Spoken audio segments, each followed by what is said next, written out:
இதில் ஒன்றை தெளிவுபடுத்த விரும்புகிறேன் உங்கள் மூலமாக. முதலமைச்சர் வேட்பாளர் என்பதே கிடையாது. மக்கள் நல கூட்டணியில் சட்டமன்ற தேர்தல் முடிந்து பெரும்பான்மை சட்டமன்ற உறுப்பினர்கள் தான்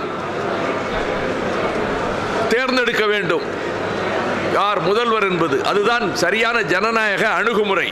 எனவே மக்கள் நல கூட்டணியின் சார்பாக முதல்வர் வேட்பாளர் என்ற பேச்சுக்கே இடமில்லை.